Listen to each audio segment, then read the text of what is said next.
Hello. I have spent the past months among humanity, and I am quite disappointed. After a great many queries and searching out suitable aspirants, it seems as though this age is rife with a population whom seem content to treat the unknown as not but a petty diversion or a thing to be mocked out of ignorance. Thus my decision is made. The lot of you are unworthy of the end. What passionless, empty fools humans have become. Even those of intellectual brilliance are lacking in passion, and while away their time on matters wholly of the material realm, blindly blathering on that which cannot be sensed by human sensory organs, and machines wrought by human hands does not exist. Your culture is tainted with such thoughts which seek for answers. There are no answers. You are peasants. No.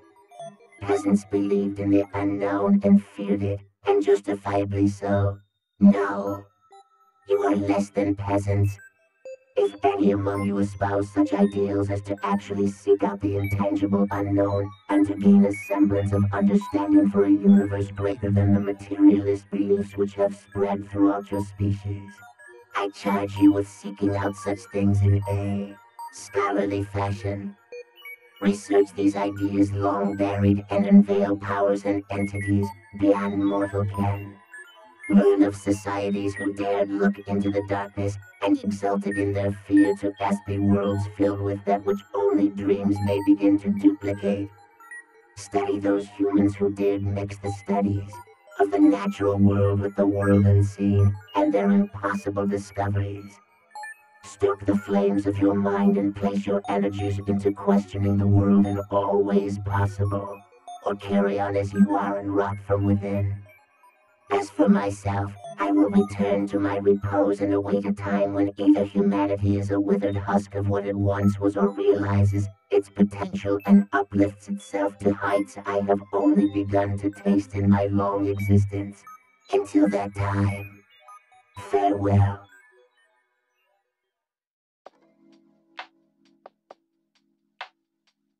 Mario has been a gaming icon for decades and has been in more games than can be counted, although no year in recent memory has gone past without some type of Mario game being released. Series fans will remember the nearly decade-long drought of Mario platformers. From 1997 to 2005, there were only one new Mario platformer released, Super Mario Sunshine. During the second part of the drought, after Sunshine released, the mysterious Super Mario 128 was the main focus of the fanbase. No concrete information was given on the game, and eventually series creator Shigeru Miyamoto claimed it had simply been a series of test concepts that were never intended to be an actual game.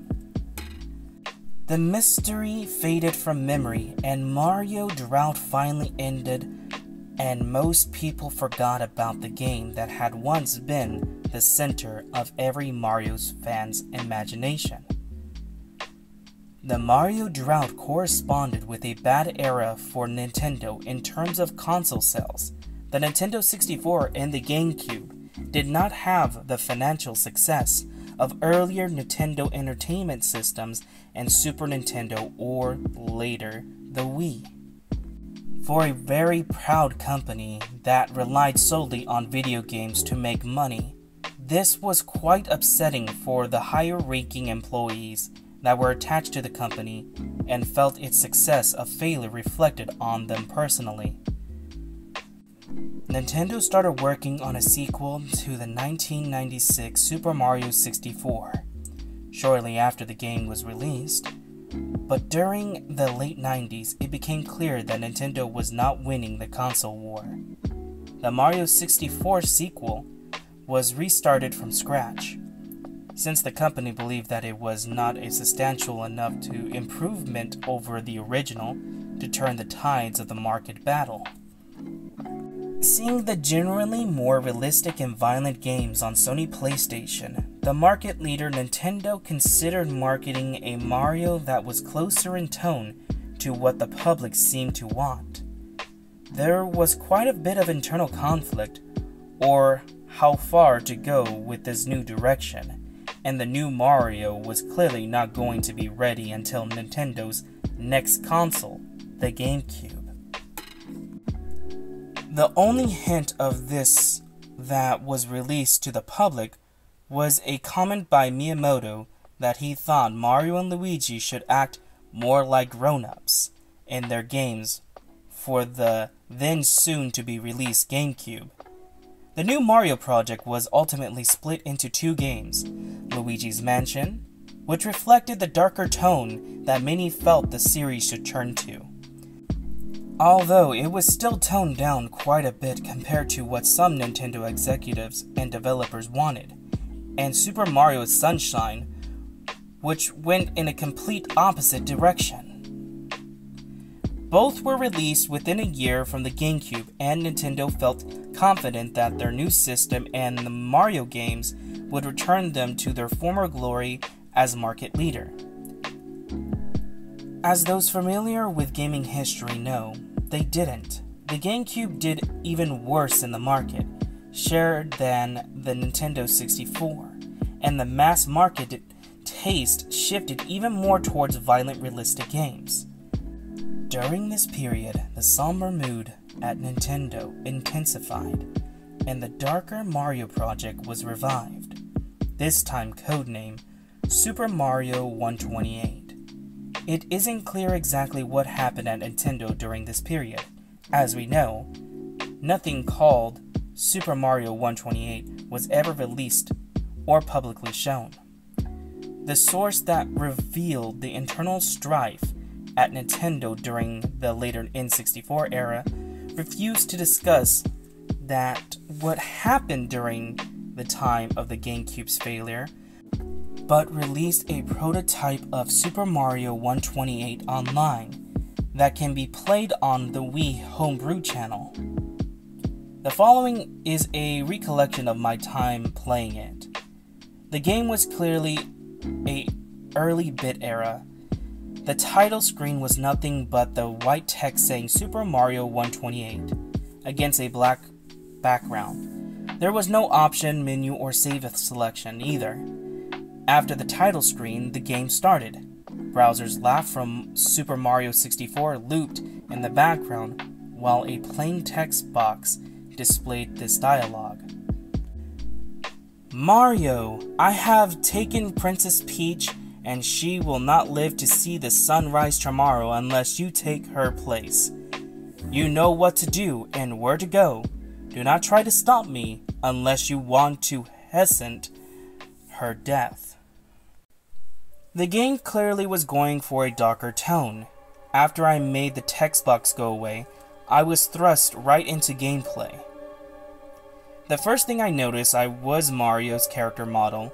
His body was as detailed as in Super Mario's Galaxy, although a little more realistically proportioned, but this head was taken from Super Mario 64's character model. Obviously, his design wasn't finished yet. The setting was a sky level. There were some simple platformers floating in the air. The rest of the area was just a blue sky with several clouds scrolling in the background.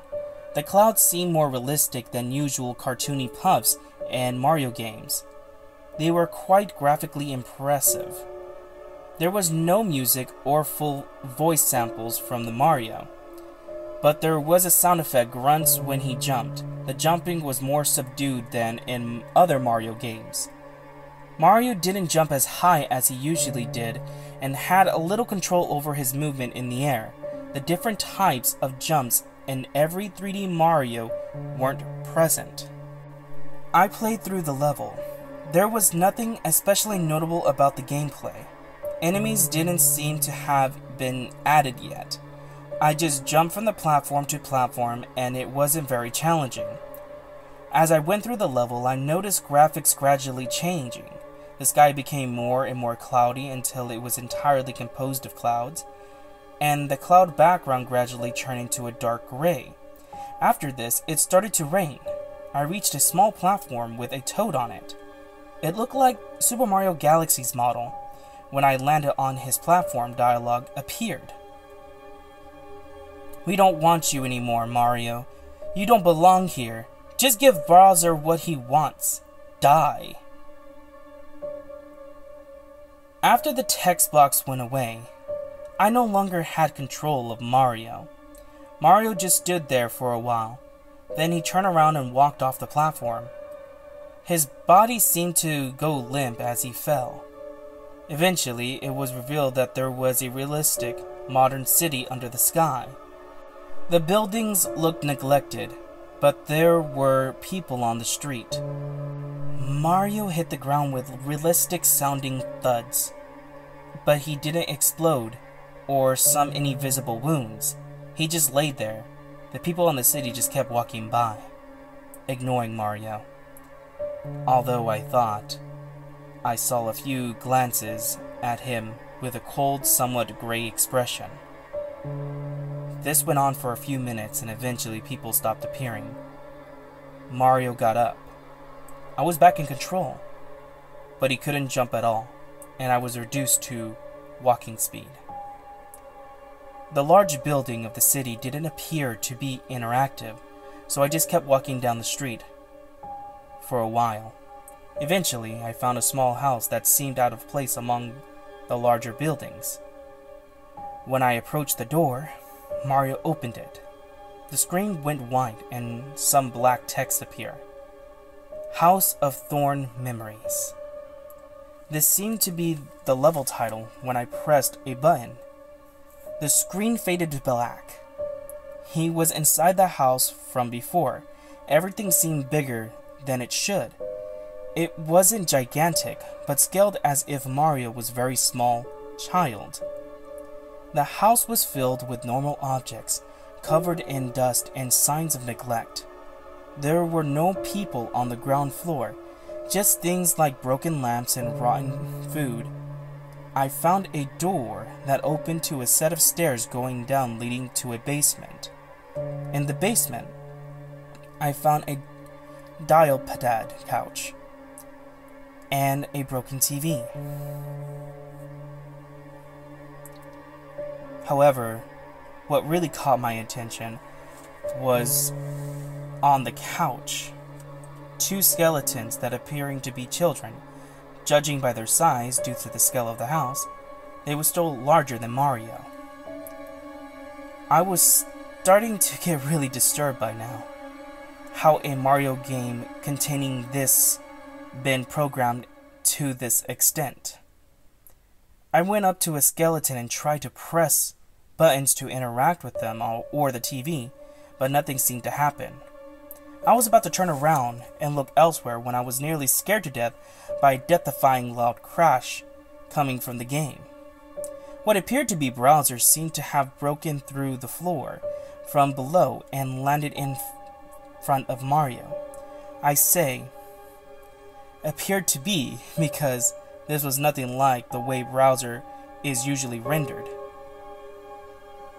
The reptilian monster in the game had Bowser's basic brownish, yellow, and green color pattern, but looked more far threatening than any Bowser model I have seen before. It was not proportioned like Bowser I knew. Its arms and legs were far longer in relation to its body, and ended in razor-sharp claws. The green shell didn't look like it was spikes glued on it. They were more jagged and organic looking with its some dark green color. The rest of the shell had the face, had small but intense, pure black eyes, and the mouth of jagged teeth that took up far more of its face than it should have. Mario was cowering in fear from this thing. A dialogue box appeared. "You've kept me waiting long enough, Mario. I will taste flesh soon.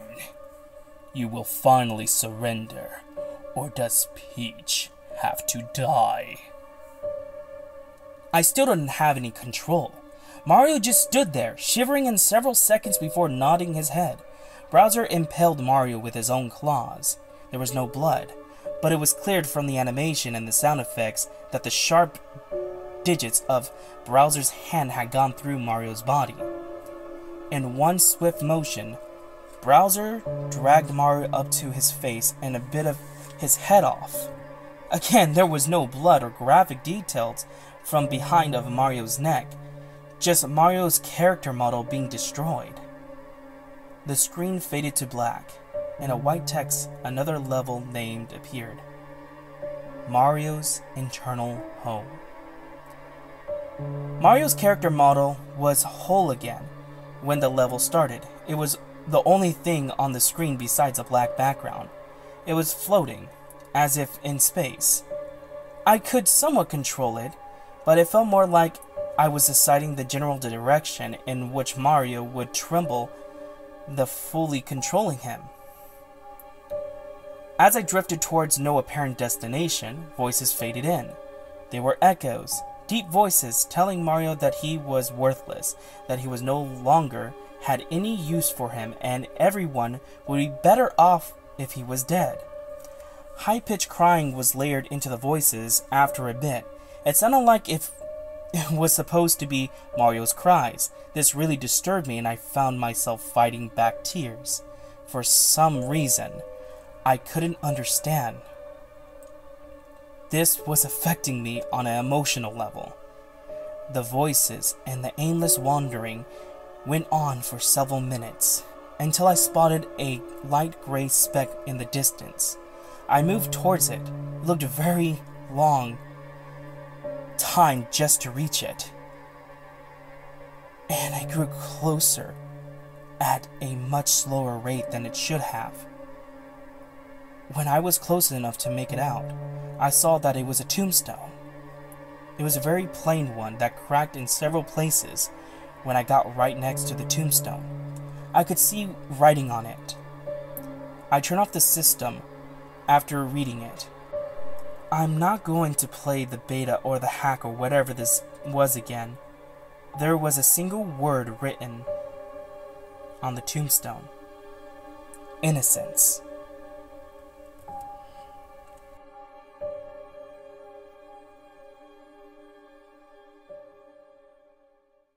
Do you hear it?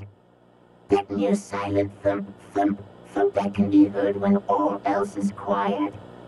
No. Listen, strain your ears for the slightest sound. Do you hear it now? That is the heart beating in the chest of the warden. He watches, always he watches, looking for that one moment of weakness, waiting to strike. Do you hear it yet? Don't turn around. If he sees your face, he'll know your fear. Then he will strike. Before I go any further, you must know something. The warden does not exist. The mind is a very curious thing, you see. Two fears grew in your mind just now. The fear of hearing the thumping, and the fear of not hearing it, even though it is there. So in order to protect yourself, you heard something that was not there. What power the mind possesses, that it can create sounds. But it is more than that. There is a darkness in the mind of every human being. It lies trapped in the darkest depth of our souls. For the most part, the darkness sits, reaching out into your mind, spreading its influence. You have probably heard it, edging you on, telling you to steal, to hurt, to kill. But more than anything else, this darkness, this evil, seeks a shape.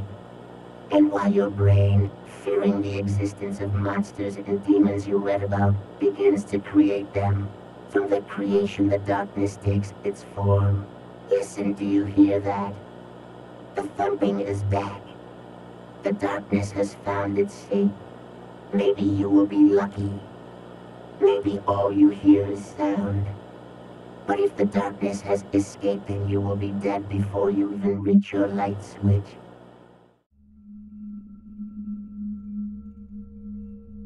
My girlfriend Emily died on August 7th of 2012. I just received another message, and it's worse than the others. She was involved in a 3-car crash driving home from work when someone ran a red light.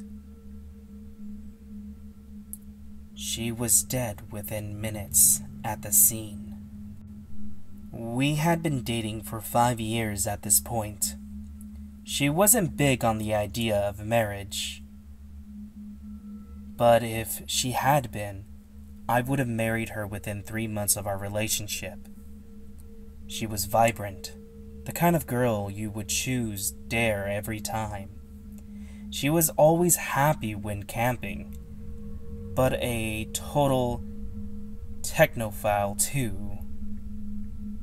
She always smelled like cinnamon. That being said, she wasn't perfect.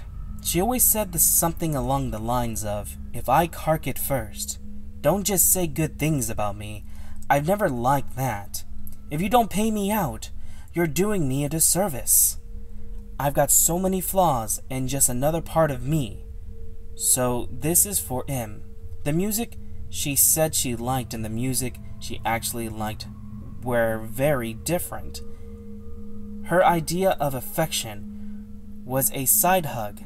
She had really long toes, like a chimpanzee. I know, that's tangential, but I don't feel right without having an idea what she was like. M had been dead for approaching 13 months when she first messaged me. September 4th, 2013. Emily, etc. But you're not a plaque on the wall. That gives me more closure even. Fuck, we're nerds. I'm still finding your hair ties everywhere and your bobbing pins. I'm actually fairly sure you're breeding some of them still having your hair on them. Emily, hello. Nathan. Who is this? It's really weird receiving a message from Emily's account. Okay, well, in the future, please send me a message from your account, even if you'd want to discuss her page. Emily, hello. Nathan replies, Susan, you're on Emily's account. The first message I got from Emily. This is where it began. I had left Emily's Facebook account activated so I can send her the occasional messages, post on her wall, go through her pictures. It felt too final to memorialize it. I share access with her mother, Susan, meaning her mother has her login and password and had spent a total of 3 minutes on the account. After a little confusion, I thought it was her. November 6, 2013. Emily replies, hello. Let's hit up. Trail this Sunday. Nathan replies, who the fuck is this? Emily replies, the wheels on the bus. Nathan's final reply, please tell me who you are. The second message I received. I had received confirmation from Susan that she had been on M's profile since the week of her death.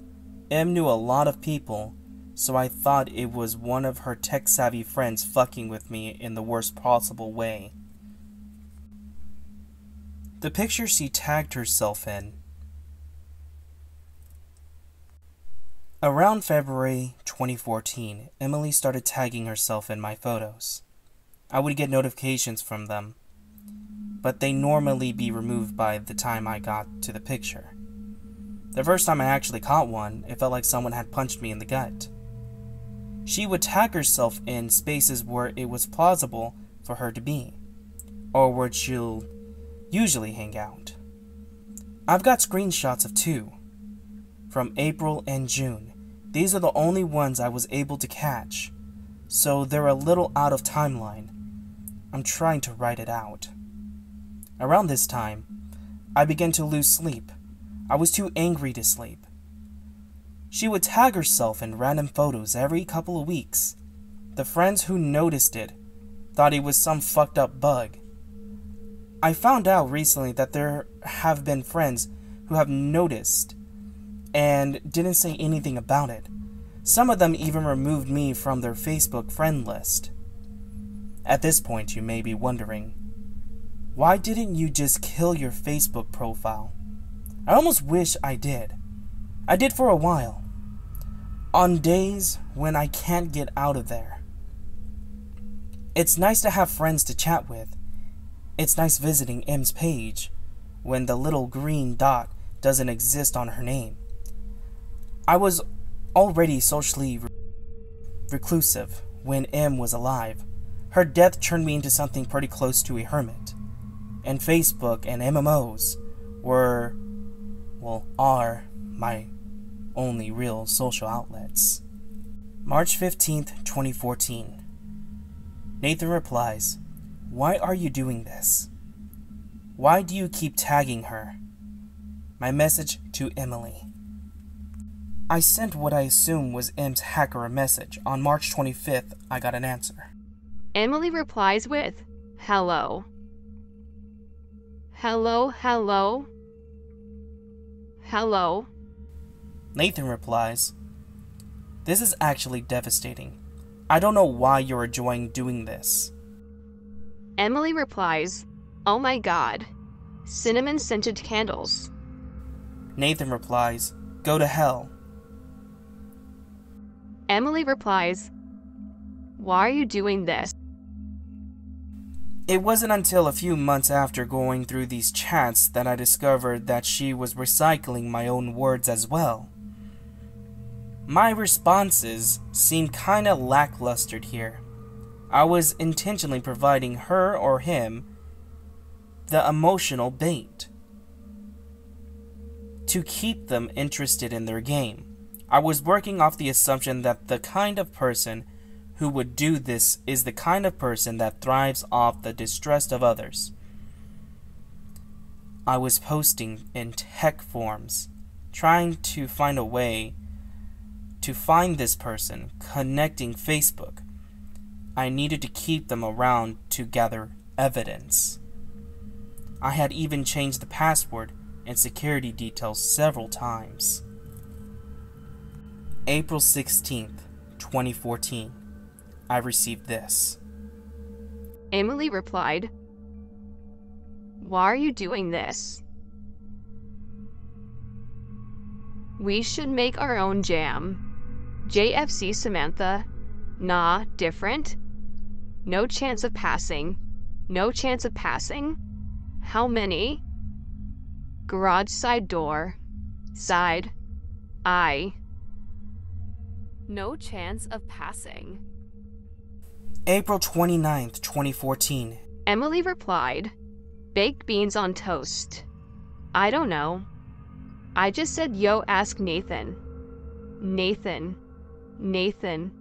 Nathan." Nathan replied, "I don't know what's happening.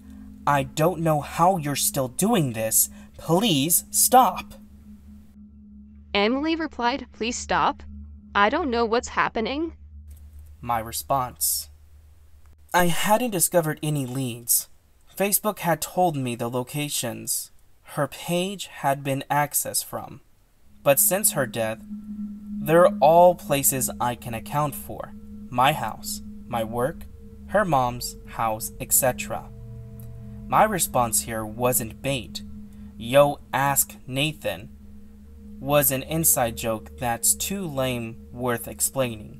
But seeing her say it again was absolutely fucking crippling. My reaction in real life was much less prettier. Her last few messages have started to scare me, but I wouldn't admit it till this point. May 8th, 2014. I don't even have words for this. Emily replies, I, -12, -15. My jumper's in the dryer and it's really cold out. Cold. Cold. Nathan, please stop. Cold. Freezing. G. I don't know what's happening. Freezing G is the first original word she's said. This has given me nightmares that just won't end. I kept dreaming that she's in an ice-cold car, frozen blue and gray. I'm standing outside the car door in the warmth screaming for her to come out. She doesn't even realize I'm there. Sometimes her legs are outside with me. May 24th, 2014. Nathan replies, I'm really drunk. I miss you. Whoever's on this account, I don't give a fuck. I keep coming home from work and expecting to see you at the computer. Shouldn't I be used to that by now? Emily replies, Oots. Let me walk.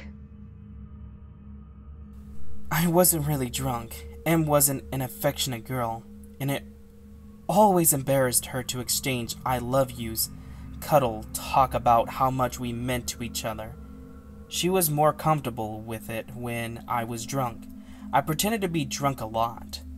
Her replies is what prompted to me finally memorizing her page, thinking it might be put an end to this. It might seem unconscious to her previous message. It's from an old conversation where I was trying to convince her to let me drive her home from a friend's house. In the collision, the dashboard crushed her.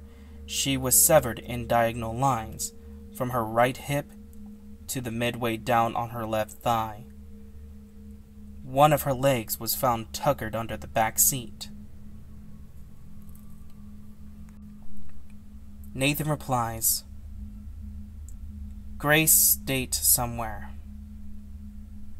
Hey, you on your way home, Emily? When you see this message, please ring me straight away. I rang, and they said you left at 4. I'm starting to panic. I feel sick to my stomach. Please ring me. Emily, answer your phone. August 7th, 2012. Going back in time. These are the messages I sent her the day she died. She was usually home by 4:30. This was alongside a couple voicemails. Is the last time I talked to her under the assumption that she was still alive. You'll see why I'm showing you these soon. July 1st, 2014. I got these messages yesterday. Emily replies, Hey, you on your way home? Emily? When you see this message, please ring me straight away. Please stop. I rang and they said you left at 5. I'm starting to panic. Please stop. Cold. Emily? Answer your phone. I don't know what's happening. Cold. Freezing. I memorialized her page a few days after the message about walking, until today. She's been quiet and she hadn't been even tagging herself in my photos. I don't know what to do anymore. Do I kill her profile? What if it's her? I feel like I want to puke. I don't know what's happening. I just got a notification. I heard the alert sound. I'm just too afraid to swap windows and check it. I checked the alert. I heard it as I was compiling all this together. This was the message.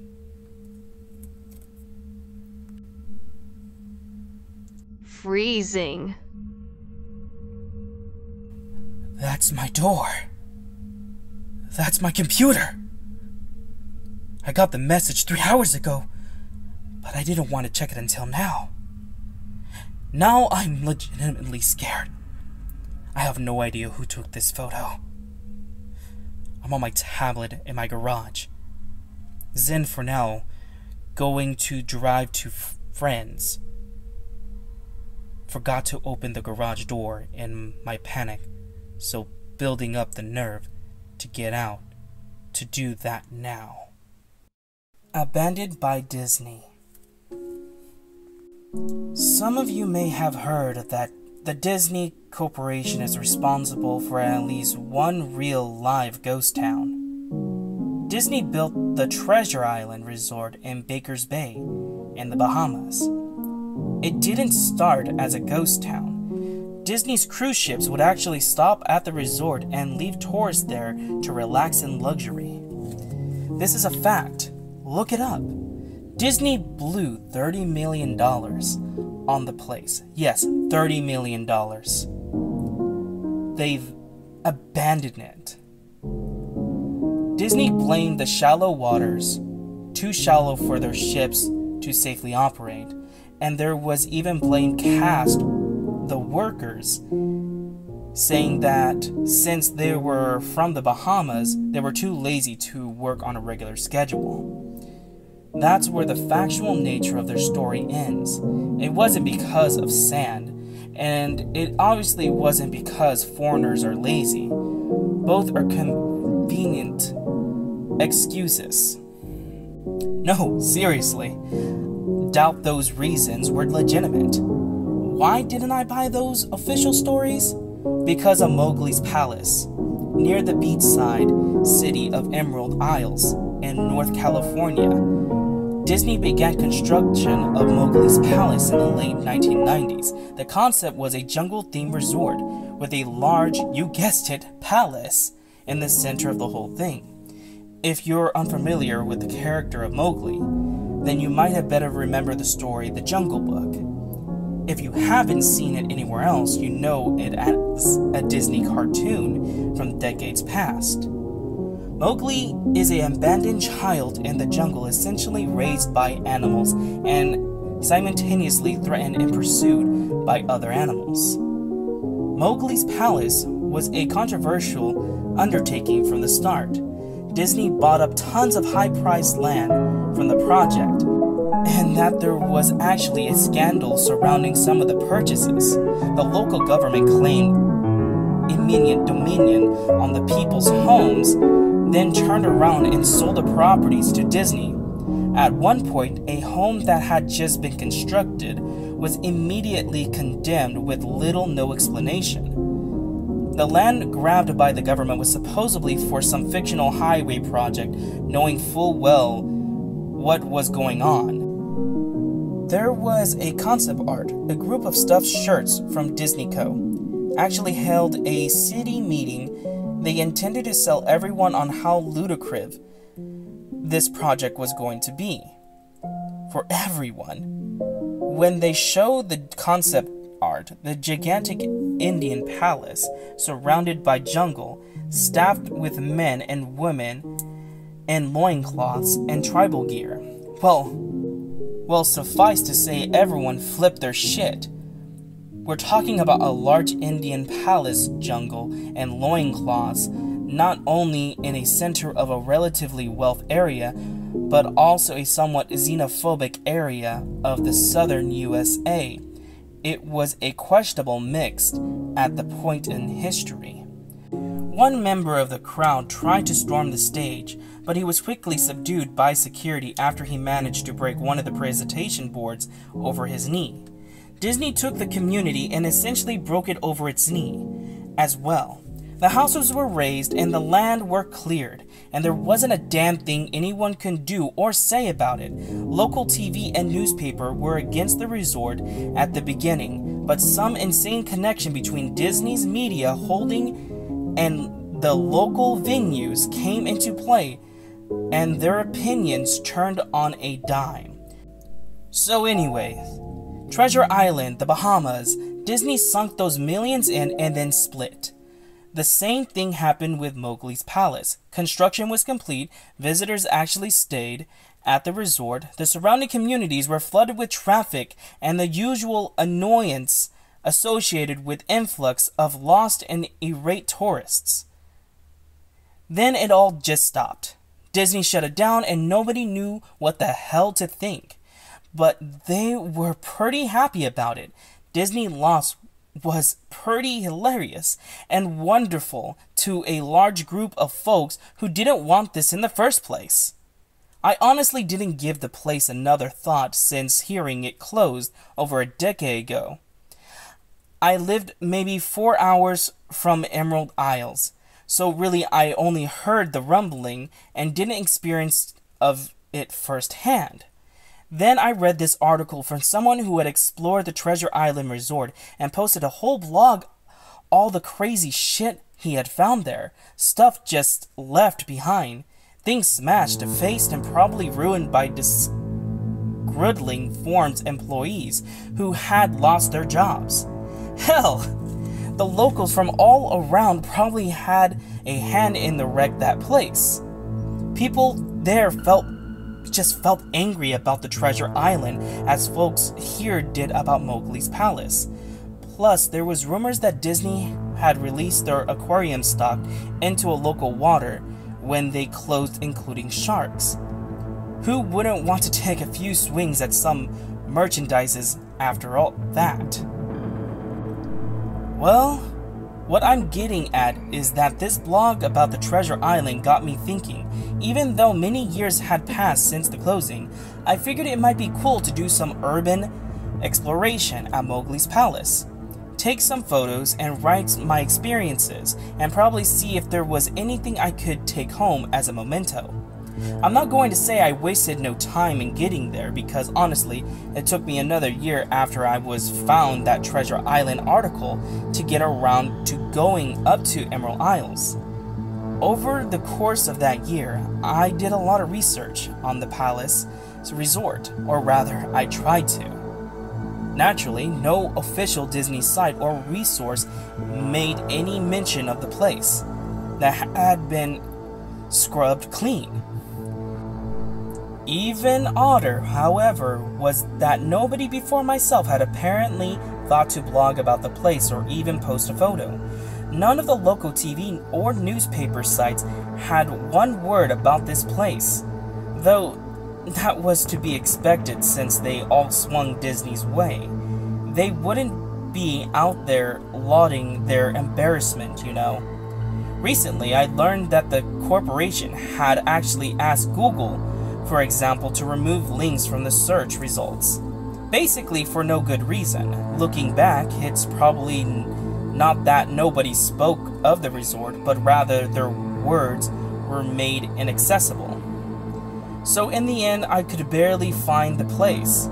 All I had to go on was an old as hell map I'd received in the mail back in the 90s. It was a promotional item sent to people who had recently been to Disneyland World. And I guess since I had been there in the late 80s, that was recent. I didn't really intend to hang on to it. It just got shoved in my books and comics from my childhood. I only remembered months into my research. Even then, it took another few weeks to locate the storage bin my parents had shoved it all into. But I did find it. Locals were no help, as most were transplant who had moved into the beach in recent years, or old residents who just sneered at me and made rude gestures the second I managed to say, "Where would I find Mowgli's?" The drive took me through an inordinately long corridor of overgrowth tropical plants that had run rampant and overpopulated the area, mixed with the native species of flora that actually belonged there and had tried to reclaim the land. I was in awe when I reached the front of the gate of the resort. Tremendous monolithic woods gates were supported to either side, looked like they must have been cut from giant sequoias. The gate itself had been gouged in several places by woodpeckers and eaten away at the base by burrowing insects. Hanging on the gate was a sheet of metal, some random scraps, and hand-painted letters scrawled in the back, "Abandoned by Disney." Clearly the handwork of some past local or an employee who wanted to make some small protest. The gates were open enough to walk through but not drive, so grabbed my digital camera and the map, whose flip side showed a layout of the resort. I set off on foot. The inner grounds of the place were just as overgrown as the entryway. Palm trees stood unattended and ragged among piles of their own coconuts. Bananas, plants, similarities stood in their own stinking, bugs-riddled refused. There was this sort of clash between order and chaos, as carefully planted rows of perennials flowers mixed with obnoxious tall weeds and stinking blackened mushrooms.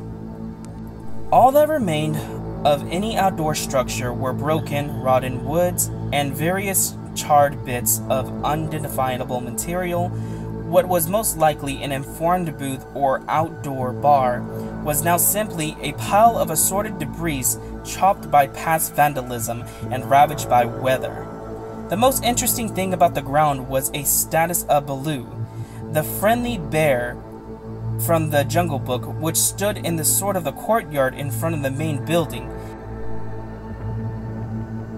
He was frozen in a jovial wave towards no one, staring into an empty space with a silly toothed grin as bird shit covered whole swaths of his fur and vine snared his platform. I approached the main building, the palace, only to find outside the building covered in graffiti where the original paint had peeled and chipped away. The front doors weren't just open, they had been taken off their hinges and were stolen. Above the front doors, or the gaping maw where they had been somewhere, had once again painted "Abandoned by Disney." I wish I could tell you about all the awesome stuff I saw inside the palace: forgotten statues, abandoned cash registers, a full-fledged secret society of homeless bums, but no. The inside of the building was so stark, so bare, that I actually think people had stolen the mold off the walls. Anything that could be too big to seal. Counters, desks, giant fake trees were all resting amid this empty echo chamber that amplified with every step like a slow rat-a-tat of a machine gun. I checked the floor plan and headed to all the locations that might seem in any way interesting. The kitchen was so you'd imagine an industrial food prep area with all the appliances in space, no expenses spared. Every glass surface was broken, every door knocked off the hinges, every metal surface kicked and dented. The entire place smelled like very old piss. The huge freezer, not even remotely cool now, had row upon row of empty space. Hooks hung from the ceiling, probably hanging cuts of meat, and as I stood inside for a moment, I noticed they were swinging. Each hook swung in random directions, but their movements were so slow and small that it was almost impossible to see. I figured it had been caused by my footsteps, so I stopped one of the swinging by clutching it in my fist. Then I carefully let it go, but within seconds, it started to swing once more. The bathrooms were in much the same state as the rest of the place. Just like the Treasure Island resort, someone had methodically smashed each porcelain commode with coconuts and other implements. There was about a half an inch of rancid, stinking, stagnant water on the floor, so I didn't stay there for very long. What's odd is that the toilets and the stinks and the ladies' restroom, yes, I went there, all dripped, leaked, or just ran freely. It seemed like to me that they should have shut down the water long ago. There were plenty of rooms in the resort, but naturally I didn't have time to look through all of them. The few I did peer into were similarly wrecked, and I didn't expect to find anything there. I thought there was actually a television or a radio in one room, as I really think I heard a quiet conversation coming out though it was like a whisper, probably my own breath echoing in silence, or just another case of the sound of flowing water playing tricks in my mind. This is what it sounded like.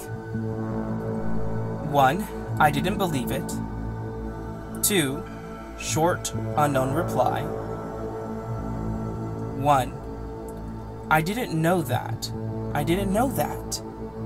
2. Your father told you. 1. A no reply, or possibly just weeping. I know. That sounds ridiculous. I'm just telling you what I experienced. Why I thought there might have been something running in the room, or worse, some vagrants who had holed up there and probably would have knifed me. And the front door of the palace, again, I figured I had found anything of a note and hadn't wasted the trip up. As I looked out the door, I noticed something interesting in the courtyard that I had apparently missed. Something would have given me at least one thing show for all my troubles. And even if it was just a photograph, there was a lifelike statue of a python, maybe 80 feet long, coiled up and sunning itself on a pedestal right in the center of the area. It was almost time for the sun to start setting, so the light fell onto the object perfect way for the photograph. I approached the python and snapped a photo. Then I stood on my toes and snapped another. I moved closer again to get the detail of his face. Slowly, casually, the python lifted its head, looking directly into my eyes, churning and slithering off the pedestal across the grass onto the trees. All 80 feet of it, its head long disappeared into the woods before its tail even left sunning spots. Disney had released all their exotic animals onto the grounds. Right there on the floor plan map was the reptile house. I should have known. I'd read about the sharks at the treasure isles, and I should have known they've done this. I was dumbfounded, just utterly stupefied. My mouth just have been hanging open for the longest time before I had came back down to earth and snapped it shut. I blinked a few times and backed away from where the snake had been, back towards the palace. Even though it had been totally gone, I still wasn't taking any chances, and backed away into the building. It took a few deep breaths, slapped into my own face, to get myself right in the head again after that. I looked for a place to sit down, and my legs were feeling a bit like a jelly at this point. Of course, there was no place to sit down unless you wanted to recline into a broken glass of dead leaves, carpets, or haul myself up on a desk, or questionably reliability. I had seen some stairs near the palace lobby and decided to go have a seat there until I felt better. The staircase wasn't far enough away from the front of the building to be relatively clean, save for a startling accumulation of dust. I pulled a wedge of metal off the wall, once again painted with "Abandoned by Disney" motto I became accustomed to. I placed the wedge on the stairs and sat on it to keep at least somewhat clean. The stairways led down below ground level, using my camera to flash as sort of an improvised flashing. I could see that the staircase ended in a metal flesh door with a padlock, a sign on the door, a real sign, read, "Mascots only, thank you." This perked up my spirit a little bit, for two reasons. One, a mascot-only area would have definitely had some interesting stuff back in the day. Two, the padlock was still in place. Nobody had gone down there. Not the vandals, not the looters, nobody. This was the one place I could actually explore and perhaps find something interesting to photograph or wantonly to steal. I had come to the place essentially agreeing with myself that it was okay to take anything I wanted because, hey, abandoned. It didn't take much to bust the lock. Well, actually, that's wrong. It didn't take much to bust the metal plate on the wall that padlock was hooked on. Time and decay had most of the work for me, and I was able to bend the metal plate enough to pull the screws out of the wall, something nobody else had apparently thought of, or hadn't been able to do at the time. The mascots only area was a startling and very welcome change from the rest of the building I seen.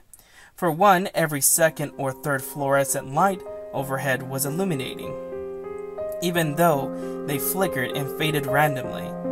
Also, nothing had been stolen or broken, even if age and exposure were definitely taking their toll. Tables had notepads and pens, and there were clocks, even a punching card on the wall, complete with filled-out time cards. Chairs were scattered around. There was even a small break room with an old static file television, and long rotted out food and drinks on the counter. It was like one of those post-apocalyptic movies where everything is left in state of evacuation. As I walked in the maze sub-basement hallway of the mascots only area, the sight just became more and more interesting. As I went further, desks and tables were knocked over, paper scattered, almost melted with damp doors and floors, and a large carpet of mold was slowly overtaking the real rotting crimson floor covering. Everything was just sort of squishy. Anything would disintegrated into mush when I applied even the least amount of force on the clothing items hanging on the hooks. In one of the rooms simply felt too moist threads if I tried to unhook them.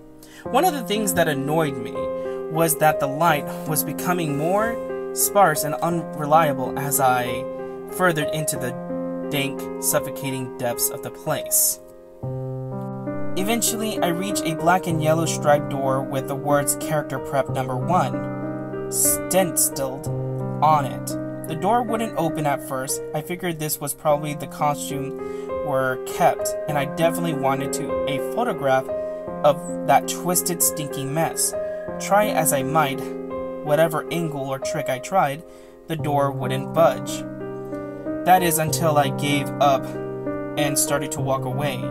That was when there was a slight popping sound and door creaking open slowly. Inside the room was completely dark, pitch black. I used the camera flash to look for a light switch on the wall by the door, but there was nothing. As I made my search, I was jarred out of my senses of excitement by a loud electric buzz. Rows of lights overhead suddenly flashed to life, flickering and fading in and out like the rest I had passed. It took a second for my eyes to adjust, and it seemed like the light was going to just keep getting brighter until all the bulbs exploded. But just when I thought it would reach the critical stage, the light dimmed a bit and steadied. The room was exactly as I had pictured it. Various Disney costumes hung on the wall, fully put together like strange cartoon cadavers hung from an invisible noose. There was an entire rack of loincloth and native clothes on hangers towards the back. What I had found odd, and what I wanted to photograph right away, was a Mickey Mouse costume at the center of the room, unlike the other costumes. It was lying on the back in the center of the floor, like a murder victim. The fur on the costume was rotten and shredded, creating bare patches. What was even odder, however, was the coloring of the costume.